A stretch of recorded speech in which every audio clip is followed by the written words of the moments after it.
Attention on deck. Welcome to the Warships Podcast with your hosts, Kellord, Kami Samurai, and Vanna Sarah.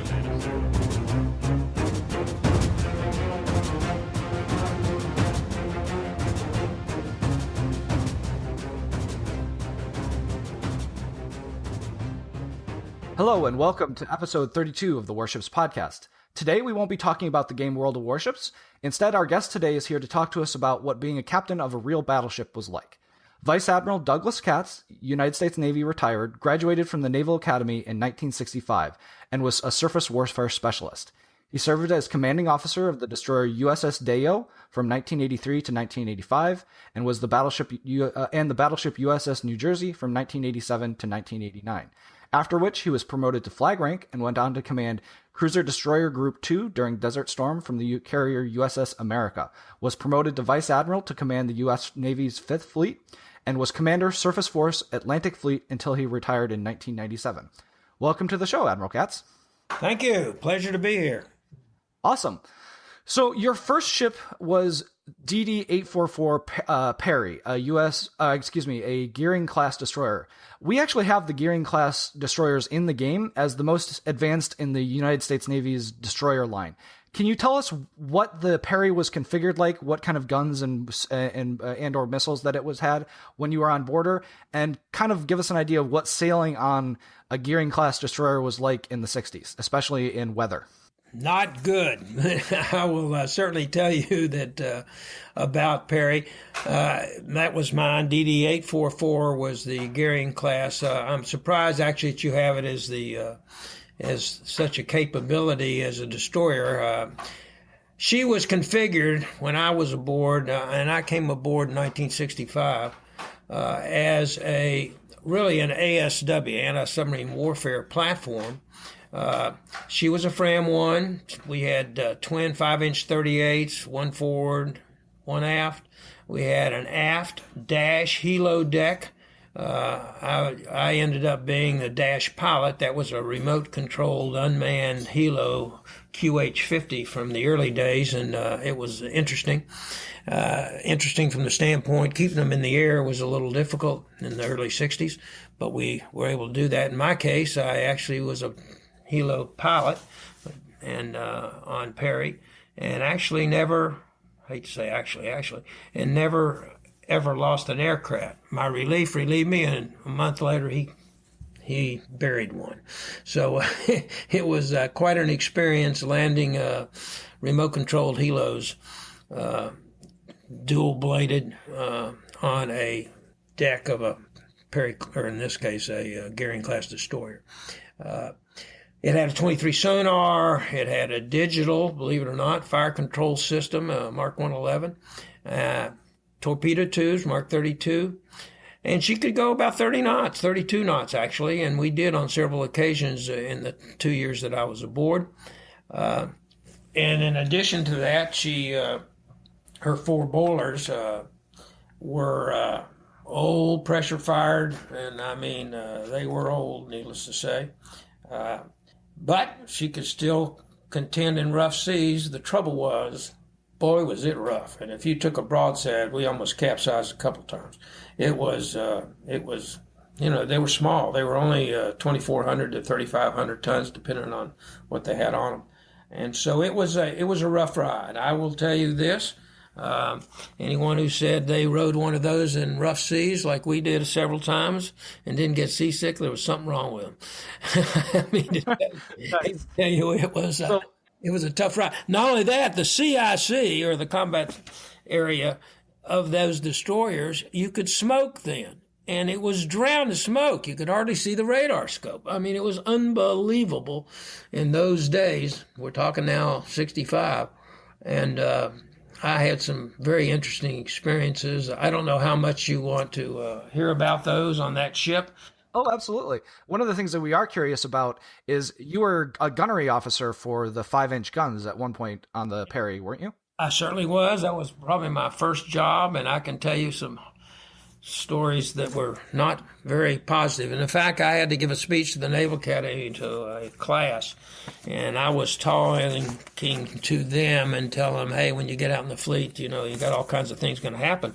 But the important thing to realize is know what you're doing, which is the most important, and stay out of the trouble I did, because I was concerned that I was never going to make Lieutenant JG after ensign for some of the things I did when it came to rough seas and it came to understanding what those ships were all about. In my case, two things I can tell you. One, as the gunnery officer, which you just referred to, I was told by the chief, the division chief, when I was the gunnery officer, says, hey, you need to be the check site observer. That is where you get on the guns, at least one of them, and you watch the fall of the gun and where it actually is pointing, so you make sure you're shooting at the right thing and you're looking through a scope. I thought I knew what I was doing. I didn't. And the chief said, just look through there and tell us if it's pointing in the right direction. Well, I lost it. Long and short of it, all of a sudden there's a huge ceasefire. I'm sitting in the gun mount looking, and somebody was shooting, and the rounds were falling close to the observer shack on the island that we were doing the gunfire support for. Guess who was the villain? Me. I didn't look at the right place and didn't know what I was doing, and all of a sudden the Marines had to jump off the observer post. I even ran into the guy who was on that observer post many years later in my hometown at a cocktail party. He almost slugged me. In any case, I was responsible. I did it. The captain calls me up, and they're all going around trying to figure out who did it, and I said, it looks like it was me, and I thought he was going to kill me. So I was a little concerned about making the next rank after that. Fortunately, nobody got hurt, but I never forgot about knowing what I was doing and making sure I did. That was one. So how fast did those guns fire? Because they are some of the fastest firing guns in our game. So what was the reload rate like on those 5-inch guns? No, it wasn't fast. In all honesty, I wish I'd known that question. I could have found out. I don't recall, but it wasn't fast. I mean, real fast. Let's put it this way. It's as fast as you could load them. They're hand load guns, so, it's a matter of when they come up the hoist, how quickly you can get them in.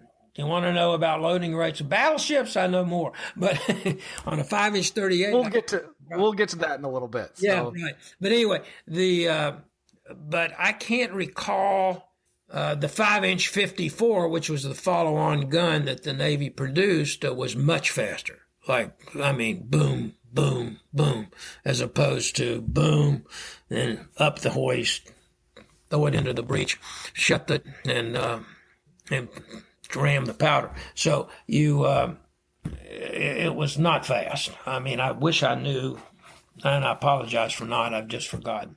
Oh, don't worry about it. It was just guns. They weren't that fast, and in fact, the 5-inch 54 was so much faster and automated completely. And since then, of course, we use guns a little differently, and we have smaller caliber guns for really rapid fire. From 3-inch. So the first time you saw New Jersey was when you were assigned to the U.S.S. John Paul Jones. That's correct. What was it like being moored next to that battleship? That was incredible. I didn't know that when I came aboard John Paul Jones. That's where I joined the ship after Perry, and in the yards in Philadelphia. And when we saw that battleship, I mean, shock and awe, whatever you want to call it, it was impressive. To the point where the neatest view of all is when you go, you could actually, the way the pier was set and where the battleship was moored, you could actually go up to the bow on the shoreline and look back down those lines of that battleship. You want to talk about impressive? Wow. Pointed bow, thin, you can see how she plows through the water, even sitting there in the pier. Then fans out very wide, of course, and then straight sides down, flat bottom. Oh, man, when you look at that thing, or even you see her in the dry dock with her screws, I mean, wow. really impressive. Great big screws, huge. And in fact, they sat below the bottom. The tip of the screw was below the bottom, and it was a flat bottom of the battleship. So, I mean, it was, I was glad to know that later on when I ended up being in command, because I actually had to sit on the bottom a couple of times and clogged up the intakes, but another story which we'll talk about later. In any case, so it was awesome to look down and see what that ship was about, the lines, I mean, and of course, you look at those big guns, and I crawled through one of those things. Unbelievable.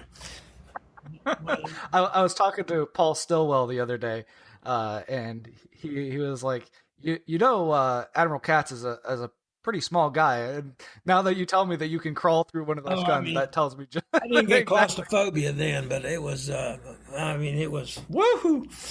Anyway, could do a lot of things then. Now I wonder, but anyway, not much bigger. So when you were on John Paul Jones, you ended up following New Jersey around the South China Sea during the Vietnam War quite a bit, correct? Certainly did. And she would do her gunfire support. Not so much for protecting the troops, although very capable, but for opening up to Poland. That foliage was so thick.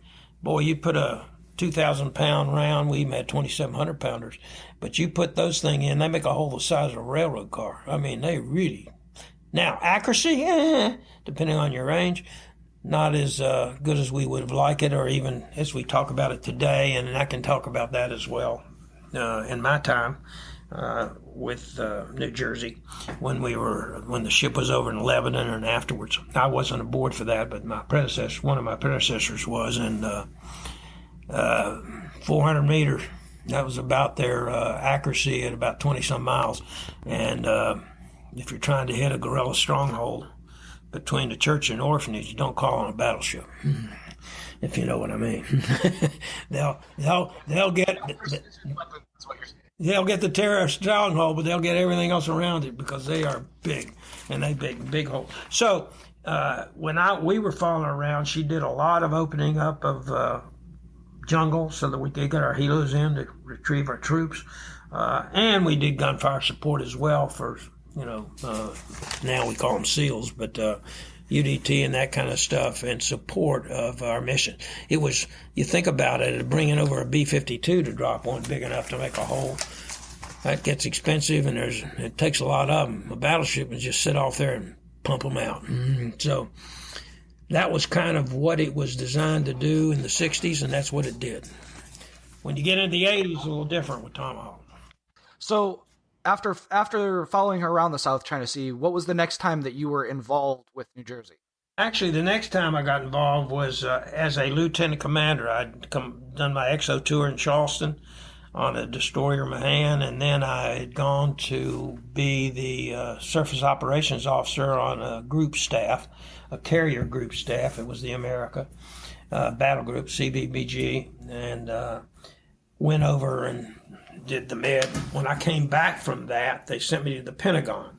And when I went to the Pentagon, my first tour as lieutenant commander, I was sent to the CNO's office, their staff. It was called then Op 351, again in the Pentagon. And I was sent in as a combat systems planning and budgeting officer. Long-winded, sorry. New Jersey was one of the ships I was assigned to get funding for and to monitor that. And I did that through 81 and 82 until she was commissioned. So that was, in other words, I was up to speed on everything she had combat systems-wise in 81 and 82. So now I'm seeing her I saw her on John Paul Jones. In fact, went aboard her many times. Now I follow her around the Vietnam, and then come back to the Pentagon, and who would have thought I'd end up running the budgeting and programming for it. So it was I had a connection with New Jersey. But if you think I ever had any idea I'd ever go back to that ship, no way. So what went through your mind the day that you were told that you would be commanding New Jersey? And now that was true shock and awe. I had a great tour at the Naval Academy at the time, particularly with surface warfare recruiting. And the timing just worked out. I was available after the CO at the time, whose name was Lou Glenn, was in the shipyard in Long Beach. He had been on a battleship battle group a short tour, and then and I was also his XO on my hand years earlier. But he had an accident with his son during that time, and that's when I got the call to, hey, you're available. The academy had already said that they would let me go whenever at that point, and they called and said, hey, we need him to go out to Long Beach and relieve Captain Glenn, who was in the shipyard, and I was shocked. I mean, I just, it's kind of a dream. Most of the guys are going to squadrons or cruisers, and all of a sudden I get the call for a battleship. I mean, I was shocked, but obviously pleased. Mm-hmm. So when you got to Long Beach and New Jersey's in the shipyard, was she in a dry dock? Yes, she was in dry dock, and I relieved with her in dry dock. So what kind of state was the ship in, and how much time did you have to get her ready for sea? Now that was a problem. When I relieved on that ship, I went down to see the 3-star down in San Diego, and he says, Doug, you have a problem. She's with the captain kind of hurt. They'd come back from deployment, and he got himself hurt, and therefore wasn't able to put all his time, obviously, trying to recover onto the ship. So when I got aboard, I started looking around, obviously, as soon as I could, and realized that she was not really in the proper lineup for preparation for a OPI, no, not an OPI, an LOE, a light-off exam, let alone the training and stuff. They were still in 6 sections, and I just went, oh my gosh, I'm going to have a problem. And I was told by the Admiral I would. And we did. We had to... we had to clean her up. We had to get her equipment's working. Don't forget she's a World War II ship, and getting parts was a problem, particularly in the shipyard. So we really had to go to work to get her ready for inspections, getting out of dry dock, getting out of the shipyard, and that was a massive effort. Not counting, relieving as the commanding officer, and all kinds of funny things happened. I don't know if you're interested in those kinds of things. It was I relieved on a Saturday, I think, and I brought my wife aboard on Sunday because it was done on the shipyard, in the ship, and brought her aboard and to show her Halsey's cabin, for example. Halsey, we still had it, and it still is today, just like it was in World War II. And so I take her up, and we open the door. And all of a sudden, I look in, and there is a young sailor with his girlfriend on a Sunday having fun on the mattress, Halsey's mattress. And I was going, oh, my God, slammed the door shut. And, I mean, my wife turned red. They were having a good time. So now I got to take him to mast, my first mast. I hadn't been aboard a couple of weeks, 2 or 3 weeks. And I had to take her mast. And so I get from the force, or the commander master chief says, Admiral Captain, we want you to, we'd like to have the chiefs able to come to the mast. I went, oh my God. I said, okay, we'll have it in the wardroom. We had 80 chiefs. And so I swear to God, there were at least 79 of them there. It was unbelievable. They all came to see what I was going to do as the first, as the CO, the first thing, 2 weeks. This young sailor is having a good time on a Sunday. And I had the mast. The long and short of that mast was, this was quite a kid. I mean, how could you desecrate Halsey's room and whatever I said. And then I had told the command master chief, I said, you let one chief start laughing during this mast. I said, I'm going to come across the table and choke them. And guess what? They didn't laugh, but man, they were The faces were absolutely incredible. The long and short of it, this kid turned out to be one of the best, and before he left the ship, I capped him. That's how good he was. He was just one of those, and capped him means I promoted him to the next enlisted rank. You could do that then. And he was with me, and I told him at the end of the Mass, I said, son, I can't forgive what you did, but damn, if we go to war, I want you right beside me. Because he was incredible. Well, it was Patton that said if a soldier won't F, then they won't fight, right? I didn't quite use that terminology or thought, but hey, in this case, he was just a wonderful young man and went on to be a chief petty officer himself. So it was, but that was the first big thing that happened to me and the funny thing, given all the problems we had down below, the ship was a mess. A lot of equipment didn't work. No, we had a terrible time. Getting it ready for the first light-off exam, which I was told by the Admiral I'd have a tough time passing, and we did. In fact, we flunked. First time I ever flunked anything. And, maybe a course in school. No, but the first time I'd ever flunked an inspection. And it was a very interesting effort to try to get through that light-off exam. Like I said, we failed it, so we had to go back to work again. It was really the training was not there. When you were in so many sections before we went to 3 and tried to get every one of these young people up to speed on what they needed to do, especially on a battleship with as much equipment as you had and as big as it was. It was quite an endeavor. So we had to work hard to do that. And on the second one, of course, we did pass and pass with flying colors, and we were, very fortunate. But it was I guess if I said anything at the end of that LOE and then finally an OPI, which is an Operation Propulsion Plan example, later, we even had to use bosun mates and fire controlmen and everybody else to help paint villages and all the rest, and the whole crew was going, why we have to go down there and help them?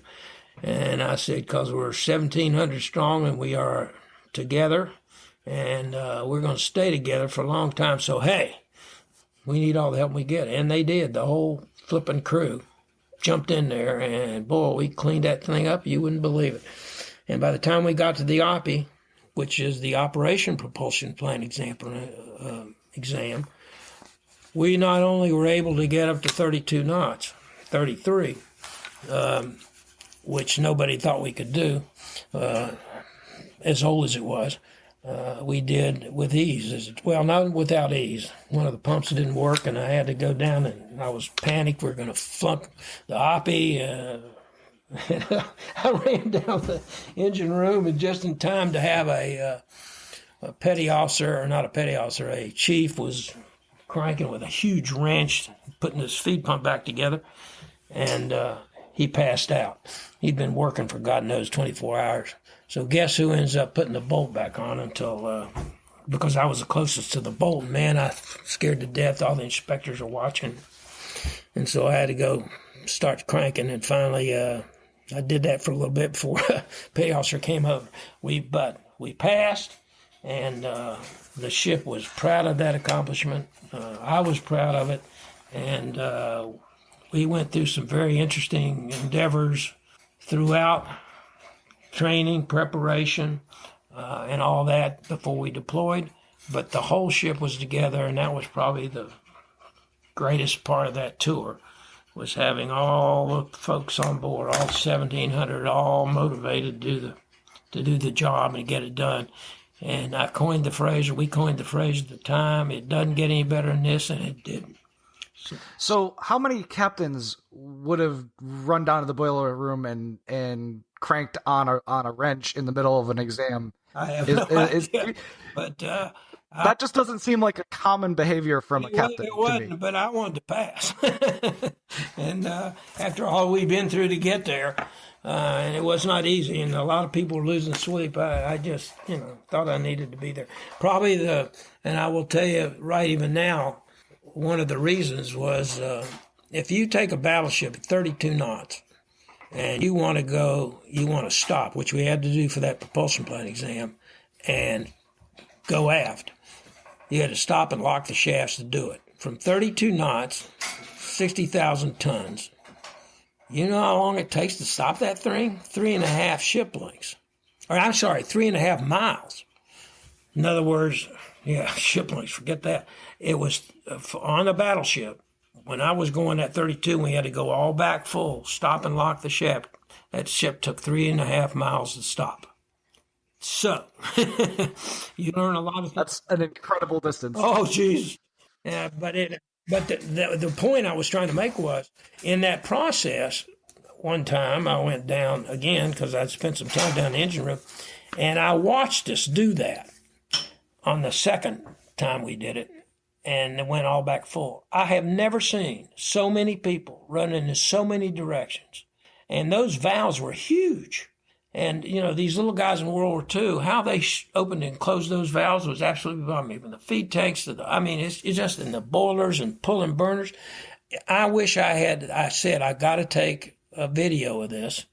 And, cause it was just incredible. You just never saw so many people running so many directions. It's almost like on a carrier flight deck when, some tragedy happens on the deck and people start running everywhere trying to, clear the deck so you can bring in aircraft. That's what it was like in a battleship. It was massive. So I never did get to take that video, but I wish I had. Point of all of that was it was a ship effort from the ops guys, deck guys, all the way down to the fire rooms, and people were proud of it, to include myself. So, what were some of the more memorable incidents when you were commander of New Jersey? I think there was something that happened in Sydney and in South Korea. Oh yeah, it was an incredible time, and we did. There's this old saying for guys who drive ships at sea, and that's by the grace of God go we. And let me tell you, from coming out of harbors to almost grounding in ports in Australia, particularly in Brisbane. And at sea, when you're down in the wardroom and the officer of the deck calls and says, sir, we have this and that up there, and you sit there at dinner and you go, uh-oh. I call it in the back of your neck, you get the hair starts rising up, and you go, oh, shoot. And you run up to get up on the deck just in time to say all back full, right full rudder or something. And that happened a few times. We had great officers and they did a great job, but sometimes they got themselves in harm's way, just like I did when I was a young officer. So I understood that. So in any case, there were those kinds of times, but some of the most interesting, of course, was that I recall was when we were going to be a battleship battle group, like my predecessor had actually done in the Med, I think, was in the Med. But anyways, wherever it was. And so that's what we were going to do, except were converting some of the old CIC and spaces to carry a flag officer, and we were doing that conversion when I got there. And we had it completed, and we had a battle group. We had all the ships that a battleship battle group would have. I'll listen for you if you want. But what happened was, that was, if you might recall, the cruiser Vincennes was in our battle group as the cruiser, and we had a Commodore, an Admiral, and all kinds of ships, other than the carrier, of course. Auxiliaries, frigates, cruisers, destroyers, blah, blah, blah. What happened was they pulled Vincennes to go over to the Gulf, and you might recall then that this would have been about 87, I think, 88, somewhere in 87, 88. She went over and shot down that Iranian airliner. Do you remember that? I don't remember it, but I have read about the incident. Yeah, well, anyway, so that was our cruiser. So then they regrouped, and that's when I ended up being the battle group commander, so to speak, as the senior CO on New Jersey. And then we carried 3 ships with us, and I became the oiler, too, because we could carry 2.5 million gallons. So, we could carry some fuel. Wasn't the most pure, but hey, no, it was what it was.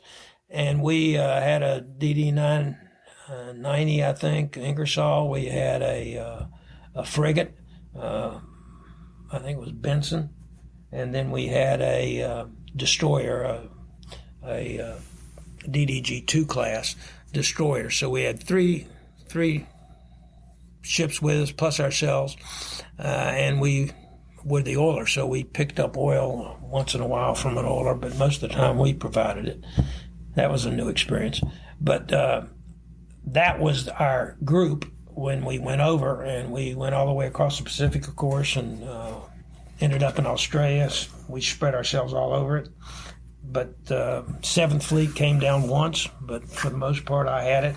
That was quite an honor, and we enjoyed every minute of it. Now, the problem was, as you might recall, in 1988 time frame, we had big problems with nukes. Everybody was, especially in New Zealand and some of the Australia, some of the places around the world, all didn't want nukes on ships. And the question, did we have nukes or didn't we? We were not able to say, but we were capable with Tomahawks to have nukes. And we ran into all kinds of issues. When you're driving a battleship coming into Sydney Head, I'll never forget as long as I live, we were lined up, and I had been with, all the way across the Pacific, the British carrier, Ark Royal. It was a small jump jet carrier. And they'd been with me the whole time, and we, moored in the Philippines together and blah, blah, blah. Good guy, the CO, and we're coming into Sydney Head. I had been called by 7th Fleet before we went in for their bicentennial that I was not to interfere with any of the nukes protesters that were they were running around protesting anything and everything. I'm coming through Sydney Head. I'm doing about 6 or 8 knots, and oh, by the way, battleships do not turn well. It's 6 knots, I promise you. You can put the rudder over and you wait all day. But we're coming through Sydney Head at about 10, and there's a huge line of kayaks, arm length, all the way across Sydney Head, coming into the harbor. So I was going, oh my God, I've been told I can't go through them, I can't have any problems. So I called my British buddy back there and said, hey, I got a problem, blank, blank. And he says, oh, I don't have anything like that. Would you like me to come and lead? I went, I'd love you to come and lead. Well, guess what? He comes up to about 20-some knots, comes around me. We got guys all over the ship, around the ship, as a courtesy to the Australians for their bicentennial. And he comes whipping around about 20-some knots, comes past me. We start cheering. They start cheering, and he does not slow down. And I mean, these protesters look up in their kayaks and went, oh my God, that's the Brits, and they are not going to stop. And they didn't. And holy mackerel, you want to see some kayaks take a dump. Woohoo! We cheered all the way home. I mean, it was just terrific. Thank God for the Brits. In any case, that was the beginning of my time as the CEO of a battleship in Sydney. And in fact, when they came aboard to interview me on the bow, and the reporter started saying, hey, how could you do this to us? We're your allies. You bring in nukes in. If one ever went off, we'd blow up half of Australia. That's a horrible thing to do. Blank, blank, blank. And I said, and then I was younger and quicker. I'm not quite sure how I said this, but the bottom line, in front of the TV camera, I said, I'm sorry you feel that way, because if it hadn't been for this ship, New Jersey, in World War II, Australia would be a Japanese island or a Japanese something that I forget what I said. And I'm telling you, they shut down that interview so fast. And I got cheers from everybody for having the balls to say that. Excuse my language. But in any case, it was that was part of it. They even tried to paint the side of the ship on rebreathers one night, and I got the word of it, putting peace signs on the side of the ship in Willamette Harbor, or at the pier. And they called me. I got everybody on the ship, to include myself, XO, everybody. And that night, after they did it, we painted the whole side of a battleship. We had something like 400 or 500 people out with paintbrushes and rollers and So when the sun came up and there were 1 million reporters on the pier with cameras to take pictures of the peace sign, solid gray. So there are things that happen on the battleship where it was a team effort for every single thing we did to include that, and they never bothered us after that. So it was a wonderful experience in that regard. Now, what else do we want to talk about? Other experiences, crossing. I mean, there were things crossing the line in the equator and standing up. Can you tell us anything? Did you do any gunnery exercises with the main guns on New Jersey, and what might some of those incidents might have been? Quite frequently, as a matter of fact, and particularly off Sydney Head, we fired several times. We'd go back out to sea, but they would take pictures of it.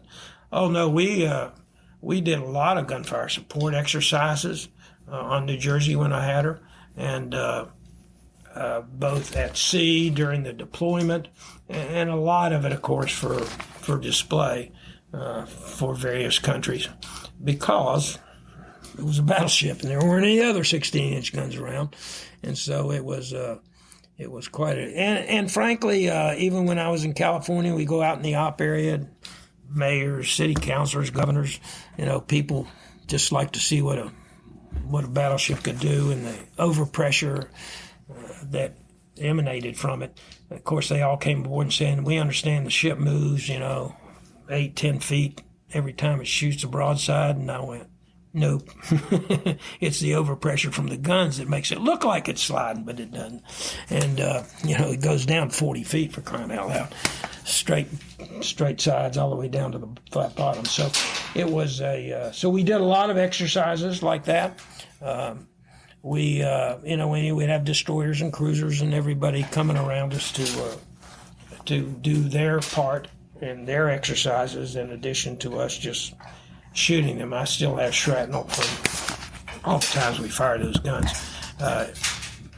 They're pretty massive and pretty impressive, to say the least. And they fire about every second or two if you did a 9-gun salvo. Shooting both sides was illegal as hell. The Navy would get mad at you. I never did it. Fired, one turret to the right, the other one to the left, and the other one either way. But it was a beautiful sight if you like what she looked like when she shot. But it didn't. It wasn't legal. They get really mad if you did that. So what else happened?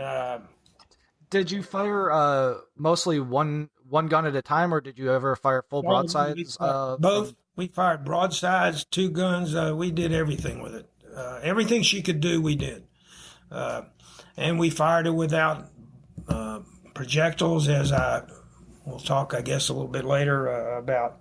In the modern age, if helos come over and they're trying to put, like in Under Siege or whatever, if they're trying to drop terrorists on your decks, how could you clear them off? And one way is not to put a projectile in it, but just put powders in the barrel, 1, 2, 3, 4, 5, how many ever you needed. And once they shoot it, just knock the helo right out of the air from the overpressure. Quite a tactic. I never thought of it.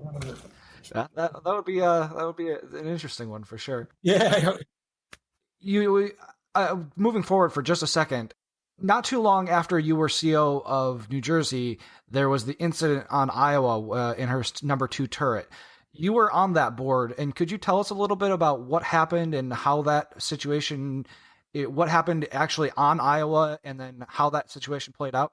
Yeah, I mean, to some degree, I got to be careful. I was long and short of it was, when I came off New Jersey and came back to the Pentagon for another tour, in Op 32, as it turns out, the VCNO called me up and said, through my 3-star boss, said, "Hey, I'm going to need you for a few weeks. You're just coming off a battleship. You understand those guns and all that kind of stuff. And yes, I need you to relook at some of this.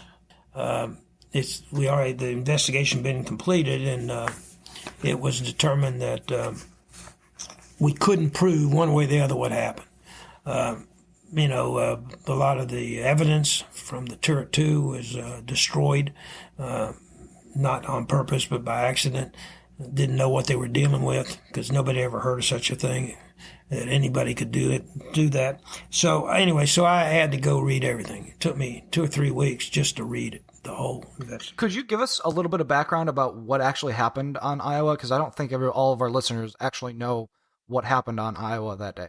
Well, the bottom line was Doug Katz's view, and this was a very tricky thing. We couldn't prove it beyond a reasonable doubt initially, and then went back and looked at it again when I went over every single thing from the investigation.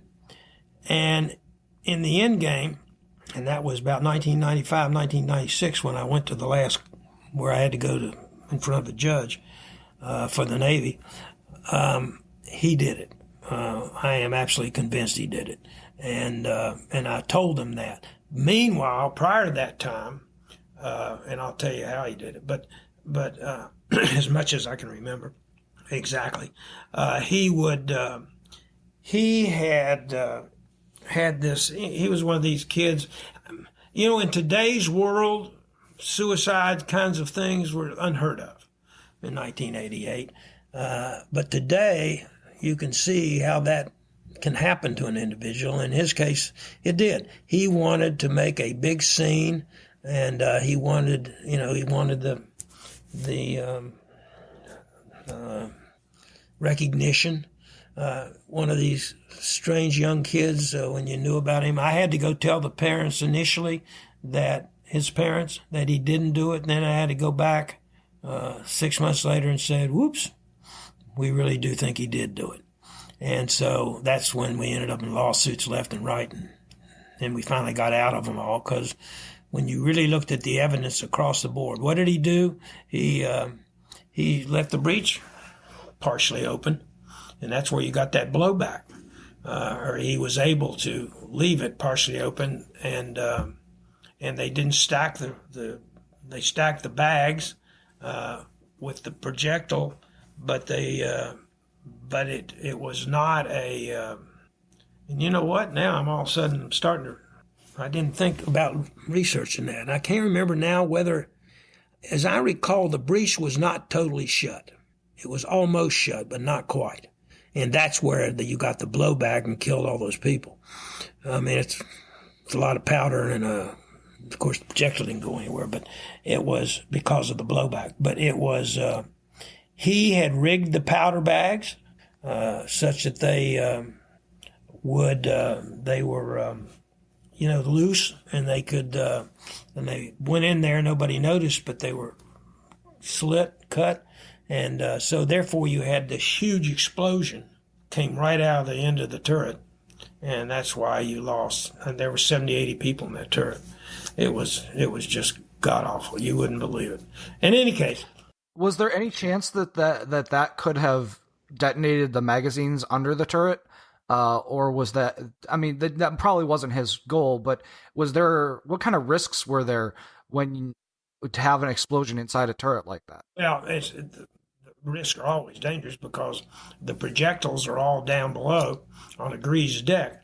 But when you are shooting those guns, they are all in zebra control. You shut everything. So the explosion was contained within that entire turret. Now it's 3-4 decks worth. The bullets or the projectiles down below are very unlikely to explode from an explosion above like that, but they could have. According to our experts, said that it's possible, but highly unlikely, and therefore it didn't, and it was contained within the turret. And that's why the turret's built that way. Crime and that'll talk about a lot of steel. So that's you're talking to a guy who hadn't thought about this since a long, long time, and I probably got some of the facts a little wrong, I've left out some of the things that happened. Shucks, I should have reviewed it. But in any case, it was a horrible tragedy. I will go to my grave convinced he did it, and I told the family and I told the court. And since I said that, I haven't heard since the end of the 90s anything about it. Not since I retired. So it was horrendous. But I think so. Going to a slightly happier topic. In our game, the Iowas are pretty renowned for their speed, but they, as well as most of the other larger battleships, are pretty sluggish in responding to their rudder. What kind of ship handler did you consider yourself to be, and how did New Jersey handle as a ship? I mean, you talked to us a little bit about how long it takes her to stop, but actually, like, maneuvering her in port and things like that, how did she handle as a ship? Very poorly. And the reason, because you can't go very fast. You know, you're going 4, 5, 6 knots, and the ship is so big, even with 4 screws, you can get her twisting, but it's not quick. And so if you're going down a channel at 4 or 5 knots, 6 knots, and you want to make a sharp turn, you better start it way early. You learn that very quickly. In fact, I'll tell you, when I first got underway after that shipyard period, this is my first lesson in ship handling. I got the ship, you get the whole navigation team together, and I'd never driven a battleship. And so I go to the briefing, and we had one officer, a commander. He's the only one on board of the, I don't know how many we had officers now, 70, 80, that we had on board who had ever gotten the ship underway, because it'd been in the yard for 9, 10 months at the time. And so we go into the thing, and he says, I'll talk about some of the things I'd seen in the couple times I'd been underway. And I said, great. So the pilot comes aboard the ship, and he's a part of the nav brief, and he says, well, Captain, what do you want to do? I said, well, I'll do the same thing I've done with all ships that I've driven. I said, I'll take in the stern lines, and then I'll twist on the bow lines, 1 or 2 of those bow lines, and twist the bow in so that I can get the stern out a little bit. Then I'll back out. And the pilot says, Captain, let me just tell you, that's not the way to do it. And I went, it isn't? Nobody on my team told me it wasn't the way to do it. And so he says, you twist that bow into the pier, and the whole pier will start caving in. I said, He said, you know how much steel's up there? He said, and when you twist that bow in the pier, he said, you'll see the pilings stop snapping, and then the cement goes, and blah, blah, blah. He says, you can't do that. I went, oh, so what do I do? And so he told me, he said, we're going to bring 4 tugs over here. We will pull you out. I said, that could be a problem, because we've been sitting here for 9 months, and all the silt and everything else is underneath. We're going to I'm surprised he says, trust me, we got 4 big tugs, and we will pull you out so you can then twist and go. I went, Roger, out. And that's what we did. So the Sydney Harbor Master didn't believe you later on when you needed it. Oh, he sure didn't. And that's where I wouldn't want to let anything happen there. But same thing, we were moving for the parade, or for the pass review for the Queen, and he wanted to move in. They said, okay, we'll send out 2. I think I mentioned that I had a big argument with the pilots and said, I'm going to need 4. I know. I've been there, done this. And he said, nope, 2's all we'll need. And so they sent out the pilot with 2. Well, I went down to the chief engineer, apologized, because we'd not counted on lighting off any of the boilers. And we lit off boilers to control the 2 outboard shafts. So we had them steaming. And then I made sure we didn't have a lot of smoke coming out of the stacks. And but we had them steaming. The pilot comes aboard with these 2 tugs, and we raised the anchor, and all of a sudden it was a little windy, and we started sliding. And the pilot's screaming and hollering and yelling at these tugs, these 2 big, well, they weren't that big a tug. It's 2 tugs, and we start sliding. And I went up to the pilot, told you. And he says, and he starts yelling at me and cussing. I said, well, Captain, I tell you what, I've got it. He said, you can't take it. I said, the hell I can. My ship, so to speak. And so I took control, took the 2 shafts I had and twisted and kept us from sliding into the ship that was after us, and blah, blah, blah. And that captain looked at me. I thought he was going to kill me. He never opened his mouth, left the ship, and I never got any feedback from anybody. And the Australian that was running that whole show, not once, until I brought it up one time to the Admiral, and he just started laughing and says, we know. And I went, thank God, Katz. By the grace of God go we, remember? So a lot of this seems to be like just people were not experienced with moving around ships as big as battleships anymore. They were not battleships. They were good with carriers. I mean, some places they weren't. I saw when I had America, oh man, there were some of these port captains that didn't quite understand what a carrier and how they could slide as well.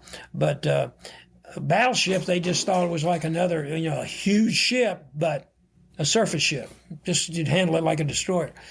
Nah, or a cruiser. No way. Now, you might ask about Zumwalt, how you handle her, and I don't have a clue. But that's after. It's after AK. After it's way after Katz. You aren't kidding. But New Jersey, you got a feel for. I mean, you just. It's big, it's going to have problems, and you can't get out of the way of a sailboat if you try. If you're doing 5 or 6 knots, you just can't turn fast enough. I even had a carrier want me to get out of the way when I was in the op area, and I lost 3 shafts and blank, blank, blank, and I told him, and he says to me, this was a rather obnoxious CO of a carrier, says, you get out of my way. And I said, okay, I'll try, but I probably can't. And I said, just remember one thing. If you hit me, I got a hell of a lot more steel than you got. And you're going to have a huge problem. I'll have a dent. He got out of the way. So handling big ships, you can have your ego trips and all the rest, but the truth of the matter is you better know what you're doing, and you have to concentrate all the time. You talked a little bit about South Korea. So can you tell us what it was like going into South Korea and what the tensions were like with the Olympics in South Korea, and what maybe security concerns that you had moored in Incheon? Sure. Believe it or not, the Koreans are very adept at security, and they were then in '88 as well. So when we went in, we'd already had we'd had a lot of communiques back and forth, and I kind of knew what we needed. We had a 60-man Marine deck, and they had been working and practicing around the decks as well as on small boats every chance we had.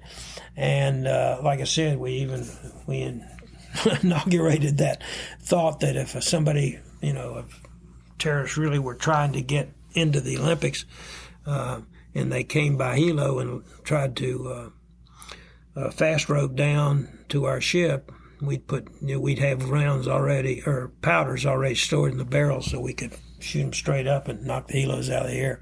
Did we ever have to use that? Of course not, but it was certainly one option to take down helos and terrorists.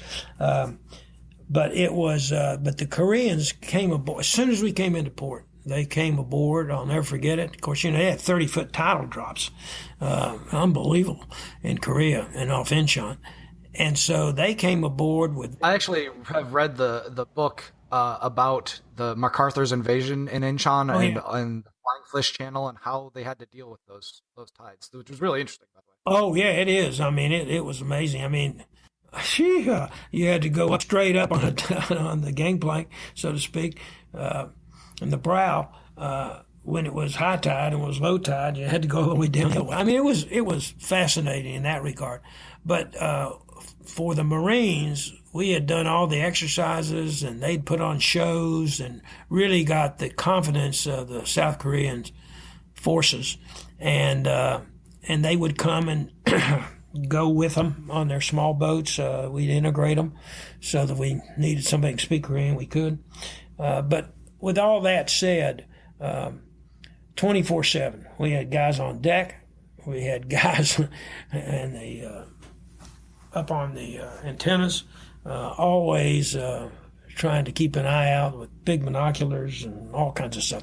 So we were just a show of force, more as it ends up. But we had an awful lot of people come visit the ship, particularly security people. And we were pretty proud of the fact that we were able to open up and let them see what we were talking about and it worked out well. We had no problems while we were there. So you said that they refitted the CIC for a flag officer. Did you ever have a flag officer on board New Jersey No, while you were CO?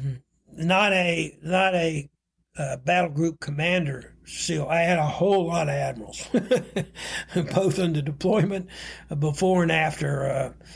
Just the seer, and had the chairman of the Joint Chiefs, Admiral Crowe, came aboard and had dinner with us, along with all the Australian dignitaries and admirals and governors and governor generals, and but it was configured because it had the flag quarters as well as mine, which were big. Halsey's, used to use that one back in the day, but it was. We were able to really put on a decent show for flags, not counting the history of the battleship and World War II and all the rest. But the flag quarters was never really utilized except for somebody. Well, we had a Commodore, somebody, I slipped him in there to sleep one night. But that's it. We never really carried a flag the whole time I had her. So the 1980s New Jersey was part of the battleship battle groups that you talked about a little bit earlier. Can you tell us a little bit more about one of those BGs consisted of and what the defensive depth of a battleship battle group would have been like? Well, it's hard for me to say because I frankly didn't look up, and I should have looked to find out what. There was only one real battleship battle group that was configured for it, except that it didn't have and it did have the flag quarters. No, it didn't. It was before the flag quarters. They had to use the CO's quarters. And in that battle group, you would have a cruiser, like we were supposed to have. You'd carry an oiler. You'd kill our auxiliaries for foods and stores. You'd have probably one or two cruisers, for sure a 963 for ASW. You'd have, and you might or might not at that time, you probably have a DDG, the old DDG-2 class, and a frigate for ASW. So you would have those ships. You would have a submarine or two that would come with you for the battle group and be an attack boat. And what else would you have? Heck, I got to go out and look at the picture. I've forgotten. But a full load of ships and support, reefer ships, you'd always have at least one or some configuration that could carry them or meet them and when you're out there. So you would have that kind of a battle group as opposed to the three ships I had in the battleship. But it was, was it... And, hold it. And the one other thing you would have was air support. But you'd have air support ashore. And if you were going into harm's way or going up the Bering Straits or around Russia, you'd have aircraft support from land somewhere in the area. So it was just a more complete than three frigates or three ships and a battleship. Far more capable in that regard. However, as I mentioned, I think once before, when we brought back battleships because we needed two things. We needed in the fleet, quickly, a capability of deep fire support, Vietnam, Marines, blank, blank, blank. And we needed Tomahawk missiles, the capability to shoot longer distances, ashore and or we didn't at that time, of course, with Tomahawk have the ability to take on a surface ship moving at sea. But if it was still anywhere, Tomahawk had a good range and was able, and that's why we brought it back, 32 of them on a battleship. And that's also where they got into, you could put a nuke on there if you had to. So it was they were brought back for a whole different reason.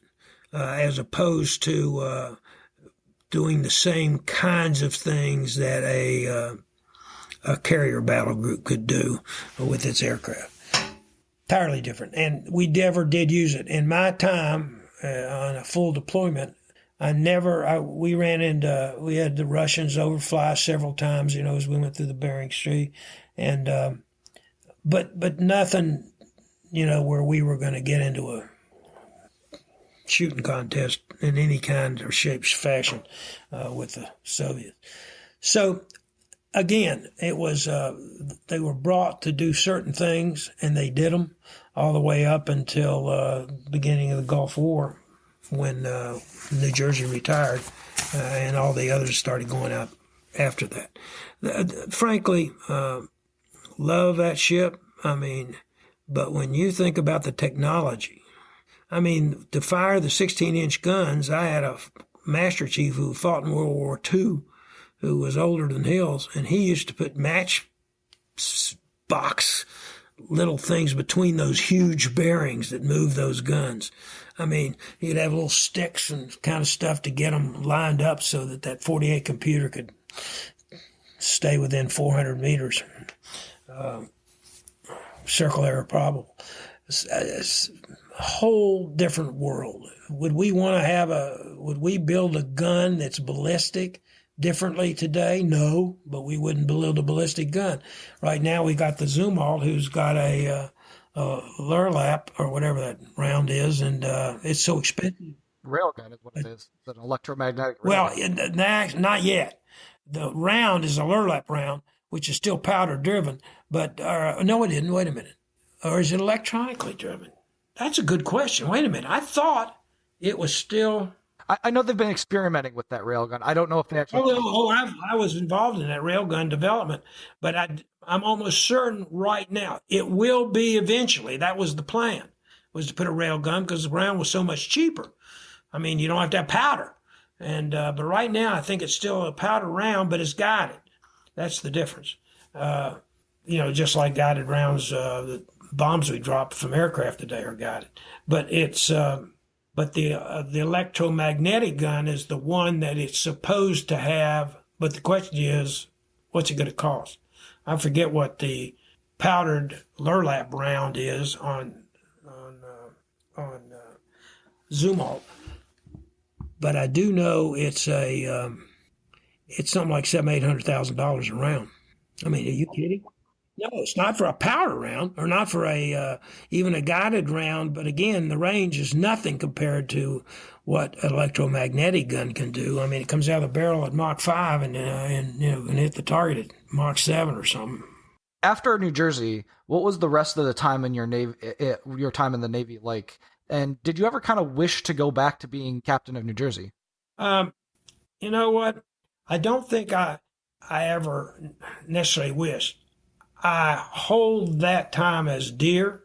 It was probably the greatest tour I had, or one of the greatest tours I had, because of what it was and how the crew wrapped around it. And it wasn't my ego. I was fortunate to be there and to have those guys working for me, and they were so devoted to what they did in the ship. Holy mackerel. That was what it was all about and why I am so pleased and proud to have had the opportunity.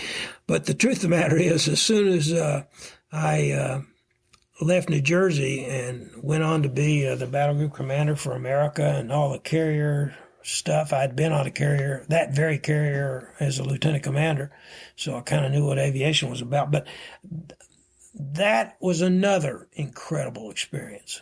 So you go from one incredible, you went to war. We didn't lose a pilot. By the grace of God, go we. It was an incredible experience. And we fought both in the Red Sea initially, and then ran around to the Gulf and fought there before the war ended. So I got to see an awful lot about naval aviation that I had known from a lieutenant commander, but when you're the battle group commander, you're woohoo. So you don't look back to New Jersey when you got that kind of responsibility, and I was very pleased. And I deployed twice. I was the only one who deployed, went over there, fought, went home for 6 months, came back for 5 months. So it was, so I got to know something about carrier aviation. After that, of course, I went straight to Fifth Fleet. for crying out loud, we're in the middle of everything.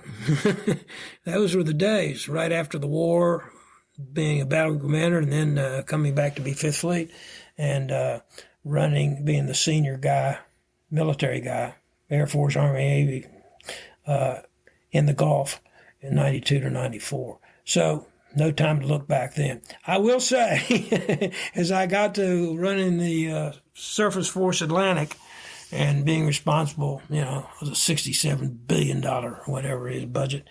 And I think we had about 120 or 30 ships.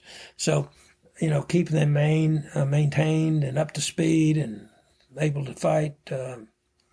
I had a little more time to think about New Jersey then, but not a lot. And because we'd already retired, obviously, by then.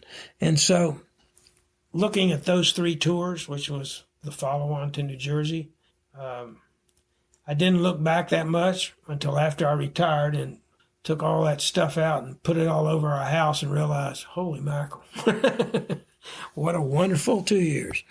So my co-hosts have a couple of questions for you, if you don't mind. Well, of course. So go ahead, Vanessa. Yes, certainly. One of the questions I wanted to ask you, Admiral, was how did commanding the U.S.S. New Jersey make you feel? And did you have a sense of gravity weighing on you due to the nature of the history of commanding such a historical ship? I did. I did feel that to some degree. But as I told you earlier, when I joined that ship in the yard and realized the work we were going to have to do to even get her underway, all that kind of just went to the background. I was a guy that ate in the wardroom. I didn't have all my stuff delivered to me, and I didn't stay up in my cabin very much. I was out all the time. So from that standpoint, the Aurora, the Prestige, if you want to call it, a battleship, I was so worried about getting us to sea and making sure everything worked. And that, more important, I got to ask that question, and to some degree, when I was on the battleship, it was a very similar question. And they said, what is the most important thing to you? Is it the Aurora, the battleship, the history? And I said, nope, it's one thing. It's that every single individual who works and lives on this ship, I want them to want to come to work in the morning. If they don't, I failed. And that was my true feelings to this day, was that I wanted to motivate every single kid on that ship. And if you go back to reunions today or something ever, they'll all tell you, it didn't get any better. Wow. We had more beer in the fire room in Australia than anybody ever had in history. No. But the troops supported everything we did, and that's why they would come out in force, and they probably would today. It was an incredible crew. So that was what was important to me, not the glamour or anything that went with being the CO. It was just being able to motivate everybody to play. Mm-hmm. Are you still involved with New Jersey in any way? Do you still go see her in Camden?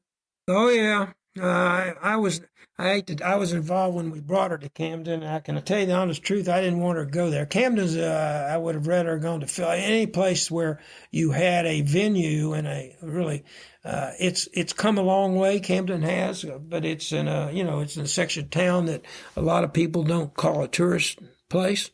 And so consequently, you don't get the crowds you should. Additionally, funding, we got a lot of funding for it when we brought her around. And New Jersey promised, and up until about 4 or 5 years ago, 6 years ago, they would give us a few $1 million to keep her going. But that has subsided now. And so I go up for reunions every few years just to see who's there and see the ship. But it's suffering because of funding. All the tick dicks need redone. They say, Admiral, would you be willing to donate some money? I said, sure, but you're talking to the wrong guy. I stayed in the Navy too long. I didn't get out early on and go make $1 zillion. So I don't have that kind of money. $6 million to replace those decks. And we're working on that. I'm working right now with a young man who's trying to get the old 40 millimeters back. for New Jersey. We they sell beer on the fantail. They try everything they can to bring in money, and Boy Scouts, and people can spend the night. And so I'm pleased to be associated with it, but not able to provide. I've tried to talk to a few zillionaire classmates and friends of mine, and they go, "Hey, Doug, we got our own things we want to donate to." I went, "Damn." So yes, I'm involved, but not like I used to be, and frankly, mostly just but when I go, I've gone up to. I got my son. He's in the Navy too. He's a captain. Not retired. He's active still, but he. I went up there and I said, "You tell me exactly what you want of this New Jersey stuff I have, because everything else is going to the New Jersey." I got a lot of New Jersey stuff, to include a porthole that came out when we did the flag configuration, all kinds of stuff that I got well after my retirement. I didn't even know it, and somebody died and sent it to me. I couldn't believe it. I don't know where they got it from, but they got it. So, yeah, still heartfelt, still remember. Spent a lot of time up on those 16-inch, and so did my wife. She was on there. I mean, probably one of the greatest things that happened to me was she was able to take a whole flock of wives from New Jersey, and they were able to go. They flew to Australia, and she was with me the whole 6 weeks I was over there. Wow, was that ever special. And she traveled all over Australia, when we went places on the ship. But that was probably one of the highlights of my life. So, I mean, it's funny.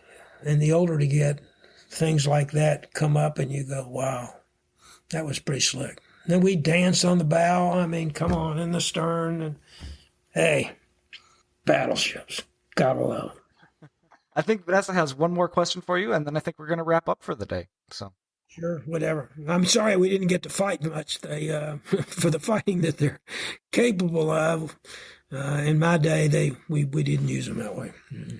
I did have a follow-up to the other one, but you more or less answered it. So I kind of, going on what you were saying about the condition of the U.S.S. New Jersey, do you feel that maybe these 4 Iowa-class battleships should be considered maybe a national treasure at this point? Maybe have something like the Smithsonian, or, along with other museum ships, maybe have the federal government take more of an authority in taking care of these ships so that they can be preserved for the future? I'd love for them to, but I know on a budget side what it costs to maintain these things. And you really have to have outside support to do it. All 4 of them now are going to be museums. I was coming back. I don't know, but I don't know how they're going to handle that turret too, because it was a mess. And, was sealed up and never opened again. Are they going to open it again when they make her a museum, which she's going to do? I will tell you, in Pearl Harbor, Missouri, great shape. Looks great. I mean, has a lot of support. Everybody goes aboard her. If you go down to Wisconsin, down in Norfolk, they finally turned her over to make her a museum, but nobody had been in those fire rooms or engines. And I think they've now been cleaned up, and now she's doing well because she's in a place where people come to see. New Jersey and Camden's a problem, and always has been to some degree. Gets enough to keep it alive, but not looking like she should. Not looking pristine. Do I think they ought to be? Absolutely. Those Iowa class, there are only 4 of them, and we've still got them all, and they're still floating, as opposed to some of the other old ships, like in Philadelphia. What's that, Olympic? It's sinking. And there's another ship up here that's in trouble. But you just can't get the money. It's really hard. I almost wish that would be my life's work, is to go back and try to make money for New Jersey, but I know how hard it is. And the government, I'd love to see the government, when they had Wisconsin, that was the last one to go, besides letting Iowa sit. It was in great shape. So when the city of Norfolk picked it up, it had been well taken care of all those years, because it was a ready ship. If we ever needed it, we could bring it back. At this point, we can't bring any of them back. And the technology is way past its due. the parts and it's just huge. If you ever see a shaft of a battleship, holy catfish, it's humongous. And so where are all these parts? Well, they're almost all gone now. So couldn't do it, but I would like to see them all become museums. And I'd love to see the government support them in a far better way. But right now, looking at the budget, oh my gosh, wouldn't even be an option. Wouldn't even be an afterthought. It's just, funding's getting tight for everything, and I just don't think we could pull it off. Well, we wanted to thank you for your very much for giving us so much of your time today, Admiral Katz. We really appreciate having you on the show, and I know our listeners are going to be excited have been excited since we announced that you were coming. So I'm pretty sure that they're going to enjoy this. So. Well, I hope it was adequate. Like I said, I don't know if it helps with the game much, but let me tell you, they make big holes. And from that standpoint, I'm glad I was able to share in their time in commissioning, in the case of New Jersey, 4 times. So, by the wine that was left for me was pretty good, when we were in Australia. It was things that were buried down below in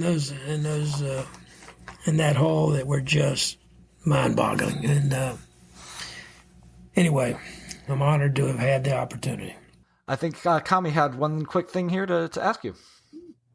Yeah, Admiral, I just wanted to say thank you for your service and for sharing these stories with us. It means a lot to us, and it'll mean a lot to our viewers and our listeners and everybody that's around the world. These are very interesting stories, and I just want to thank you again for serving our country. And thank you very much, and I truly appreciate it. And please don't hesitate to cut anything out you want. No, it's going to be unedited and raw. Everybody wants to hear everything. So. Oh boy! I don't say anything stupid, but I probably did. Anyway, well, God knows. That's all for this week, folks. We want to thank Blue KQ and all of our Patreon backers for their continued support of the podcast. Don't forget to follow us on Twitter and Facebook for updates between podcasts. Next week, Wargaming EU are arriving on the podcast for the first time. Mr. Conway and Carsoon will be here, and we'll probably be discussing the impact of patch 0.6.3. Take care, and we will see you next week.